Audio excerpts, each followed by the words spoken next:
A partir dessa aula, a gente vai comentar sobre o que eu entendo como a parte principal aqui do curso. Então, muita atenção nessa aula em diante, porque a gente vai conversar sobre a arquitetura do .NET Framework. Para falar da arquitetura do .NET Framework, é importante a gente passar pelos seus principais componentes.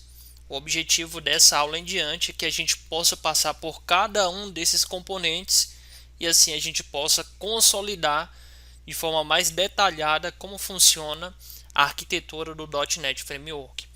Então lembre-se de que tudo que a gente viu até aqui nas aulas anteriores nos ajudaram a compreender a forma pela qual esse framework ele é um framework cada vez mais importante, sobretudo na plataforma de desenvolvimento da Microsoft. E agora você vai conseguir compreender então como que funciona por debaixo dos panos esse framework. Então, antes de analisarmos os componentes da arquitetura do .NET Framework, eu quero que você analise bem essa imagem aqui, onde nós temos os pontos principais aqui e nós temos aqui também algumas tecnologias e ferramentas que se integram aqui dentro da arquitetura do .NET Framework. Primeira coisa, olhe aqui para o lado direito na imagem, parte verde, onde você tem aqui o Visual Studio .NET.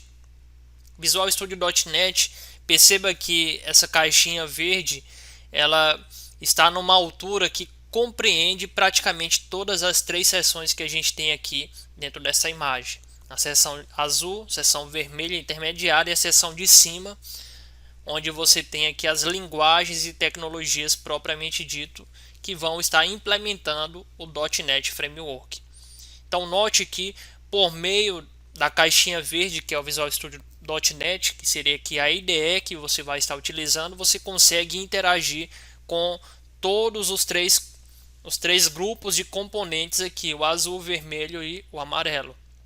Então, mais uma vez, por isso a importância de conhecer um pouco uma IDE que trabalhe muito bem com o desenvolvimento de aplicações da plataforma Microsoft. E aí você talvez tenha a IDE mais popular sendo o Visual Studio .NET. Aqui embaixo você tem o Common Language Runtime, vai ser o primeiro componente, inclusive, que a gente vai falar sobre ele, inclusive nessa aula e nas aulas posteriores da arquitetura de .NET Framework. Nós vamos ver para que ele serve, como ele funciona, quais trabalhos são realizados aqui dentro. Uma vez que você passou por ele, você agora tem o grupo número 2, que é o grupo que está aqui em vermelho, e aqui você vai ter primeiramente o BCL, o Basic Class Library, ou a biblioteca de classes base do teu .NET Framework, tá certo? Assim como em qualquer outra linguagem, você tem uma série de bibliotecas, mas você tem a classe base das bibliotecas ali que você vai ter naquela linguagem, naquela tecnologia. É assim com a linguagem R, com a linguagem Python, com a linguagem Java, com todas as linguagens aí que você imaginar. Você pode trabalhar com bibliotecas externas ou você pode trabalhar com as bibliotecas built-in ou bibliotecas nativas daquela linguagem de programação. E não é diferente aqui também quando nós analisamos o .NET Framework. Por isso nós chamamos de Basic Class Library. Aí você tem outras bibliotecas adicionais, como o ADO.NET. O ADO seria a camada de acesso aos dados. Então é uma forma de você isolar os dados da tua aplicação para o desenvolvimento propriamente dito da tua aplicação. E aí você pode trabalhar diretamente com banco de dados, SGBDs aqui dentro. Você pode trabalhar com formatos de dados específicos como XML, JSON e por aí vai. E você teria aqui acima o framework que você vai estar utilizando, a forma do desenvolvimento que seja explicitada nesse caso, né? Você pode, por exemplo, trabalhar com aplicativos web utilizando o ASP.NET, e aí para isso pode utilizar Web Services, pode utilizar Web Forms. Se você quiser trabalhar, por exemplo, com aplicações desktop, você pode utilizar o Windows Forms, você pode utilizar também aplicações diretamente via console e por aí vai. Então note que você tem como se fosse uma hierarquia aqui dentro. Primeiramente, você tem um Common Language Runtime, que aí seria a linguagem componente de execução aqui dentro do .NET Framework. Uma vez que você passou por ela, você teria o segundo grupo, primeiramente tendo a biblioteca de classe base do teu framework. Você não se limita a ela, você pode utilizar ela e outras bibliotecas também, como a do .NET, que seria referente à camada de dados, seja via banco de dados propriamente dito, seja também dados em formatos específicos como XML, JSON e por aí vai. E aí, uma vez que você finalizou o segundo grupo, você tem o terceiro grupo.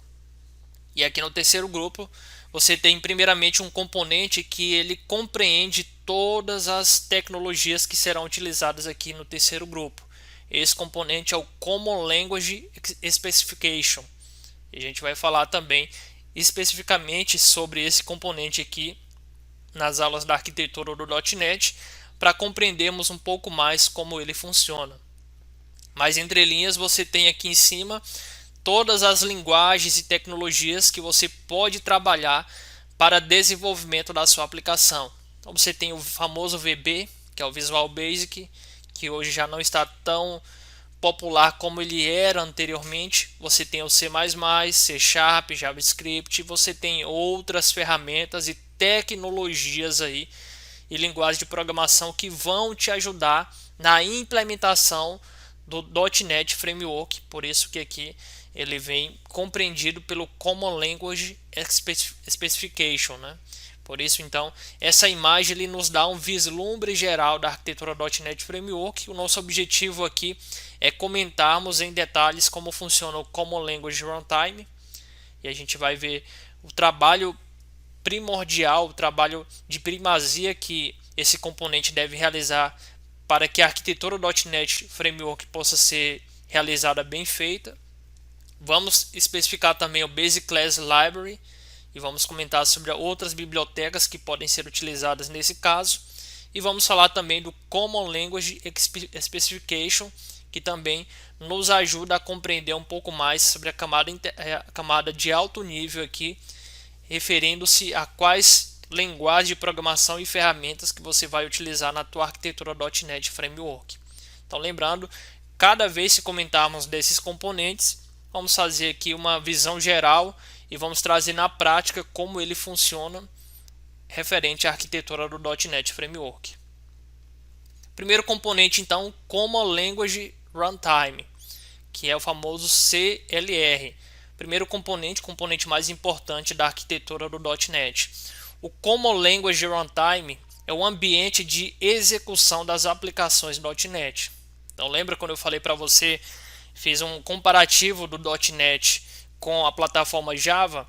Lá na plataforma Java, se você quer trabalhar para desenvolver aplicações em Java, você instala apenas o JDK. Agora, se você quer ter a possibilidade apenas de executar aplicações em Java, você instala agora o JRE. Então, se você quiser os dois, desenvolver e executar aplicações, você precisa instalar o JDK e o JRE. Agora, se você quiser só um ou outro, só desenvolver ou só executar, você pode instalar um ou outro. Diferentemente do .NET Framework, você não tem essa possibilidade, você não tem essa subdivisão de execução e de desenvolvimento. O que você tem é, dentro do .NET Framework, você tem o chamado CLR, que é o Common Language Runtime, e quando você instalar o .NET Framework na sua máquina, automaticamente o CLR vai ser instalado, e o CLR nada mais é do que o ambiente de execução das aplicações .NET. Então note que o CLR, por isso que nós citamos ele como primeiro aqui, o primeiro componente, porque ele tem uma importância muito grande. Se você não tiver esse componente, se você retirar esse componente da arquitetura .NET, você não consegue simplesmente executar nenhuma aplicação do .NET Framework. Além disso, ele vai realizar algumas tarefas, como a execução do programa, o gerenciamento de memória, que seria a coleta de lixo, que aí é uma coisa importante. Esse gerenciamento de memória, também chamado de Garbage Collector, ele é realizado automaticamente pelo CLR. Você não precisa que o programador possa desenvolver esse recurso manualmente. Eu digo isso porque tem algumas questões de concurso que cobram sobre esse conhecimento. Então, quando você tem uma linguagem de programação ou uma tecnologia que já vem com garbage collector, você não tem a necessidade do programador ele se preocupar em desenvolver essa funcionalidade manualmente. Ela simplesmente vai utilizar aquele recurso diretamente de tal ferramenta e aquele recurso ele vai se responsabilizar então pelo gerenciamento de memória, ou também chamado coleta de lixo ou garbage collector. Além disso, o CLR ele trabalha com a segurança, também com tratamento de erro, controle de versão e suporte de instalação. Então note a importância que esse componente tem para a arquitetura .NET. Ele é o ambiente de execução das aplicações .NET, mas também trabalha com a segurança, tratamento de erro, controle de versão, suporte de instalação e também o gerenciamento de memória ou coleta de lixo. Além disso tudo, o CLR também ele realiza a interface entre a aplicação e o sistema operacional. Então note que há uma abstração muito grande que é retirada por parte do programador, do desenvolvedor, pelo fato da existência desse componente que é o CLR. O CLR ele tira então essa complexidade, essa abstração que era necessária para que o programador pudesse realizar essa interface entre a aplicação e o sistema operacional, e aí isso é abstraído, separado e isolado diretamente para o CLR, o Common Language Runtime, que é o componente principal aqui dentro da arquitetura do .NET Framework. O código que é executado nesse ambiente de runtime é chamado de código gerenciado ou managed code, enquanto aquele que é executado fora é chamado de código não gerenciado. Então você vai ter aqui dois tipos de códigos. O primeiro código, que é o código gerenciado, ele é gerenciado por quê? Porque ele é executado no ambiente de runtime. Enquanto que aquele que é executado fora de onde? Do ambiente de runtime, ele é chamado de um código não gerenciado. Daqui a pouco eu vou mostrar para você uma imagem que exemplifica, dá alguns exemplos de quais tecnologias fazem parte de código gerenciado e quais tecnologias fazem parte do código não gerenciado. Aí você deve me perguntar, mas pensando nessa perspectiva, não seria melhor nós colocarmos apenas código gerenciado, códigos que vão ser executados diretamente no runtime do nosso projeto? Pensando nessa perspectiva, eu direi para você que sim. Mas a partir do momento em que o teu projeto, o teu sistema, a tua aplicação, ela vai ganhando mais complexidade, ela precisa se integrar com outros serviços, aplicações, etc. A partir desse momento, a tua aplicação ela tende a estar mais inerente a um ambiente de sistemas distribuídos. Ou seja, a tua aplicação ela vai ter que se comunicar com outras aplicações, inclusive aplicações que estejam fora do ambiente de runtime, fora do ambiente de execução. Nesse momento, então, você vai ter todo aquele código que é executado diretamente no ambiente de runtime sendo um código gerenciado, e todo aquele código que não vai ser executado no ambiente de runtime sendo um código não gerenciado. Mas aí não tem problema, porque no contexto de sistemas distribuídos, que é um contexto que cada vez mais estamos presentes nesse momento, no momento de desenvolvimento de software cada vez mais heterogêneo, esse tipo de situação está cada vez mais comum. Então é importante que vocês saibam que pode haver código gerenciado, mas pode haver código não gerenciado, dependendo se a execução for realizada diretamente no ambiente de runtime ou não. O runtime ele também impõe a robustez ao código implementado no que tange a uma infraestrutura rígida de verificação de tipo e código chamada CTS, que é o Common Type System. A gente vai falar sobre o CTS na próxima aula.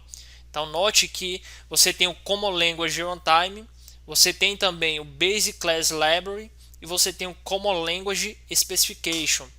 E aí, até chegar a eles, depois do Common Language Runtime, você tem o CTS, que é o Common Type System.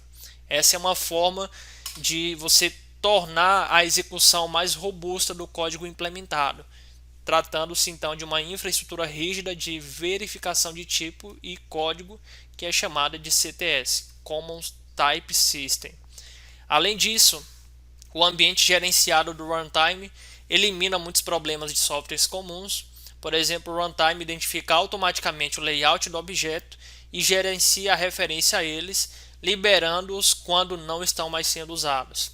Então note que o CLR, né, quando você está fazendo uso dele principalmente em um ambiente de código gerenciado, ou seja, onde a execução ocorre diretamente no runtime, você tem umas vantagens que você não teria no código não gerenciado.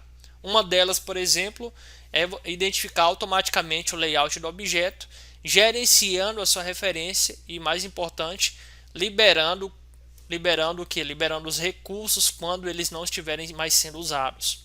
Então note que aqui você encontra na prática um exemplo sobre o Garbage Collector, né, o coletor de lixo, o gerenciamento de memória que nós falamos anteriormente aqui nessa aula.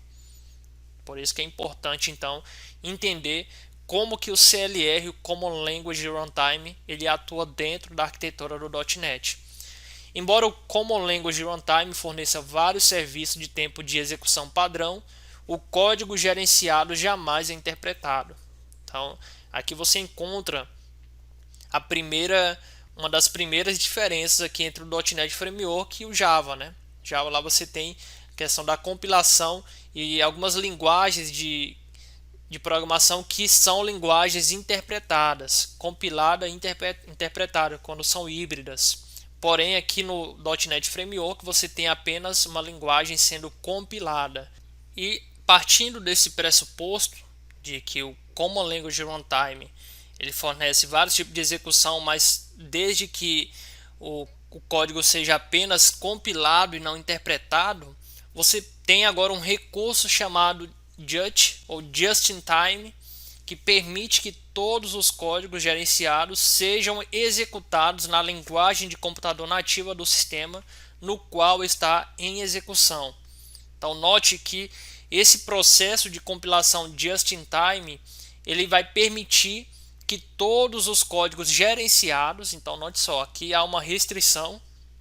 A restrição é que apenas os códigos gerenciados, ou seja, que estiverem em execução no ambiente da runtime, eles vão ser executados na linguagem de computador nativa do sistema na qual está em execução. Então é por isso que nós falamos aí em aulas anteriores que o .NET Framework ele tem uma máquina virtual justamente para permitir que esse tipo de situação possa acontecer na prática e possa acontecer sobretudo apenas nos códigos gerenciados. Então, por isso a importância mais uma vez do Common Language Runtime por propiciar essa compilação just in time.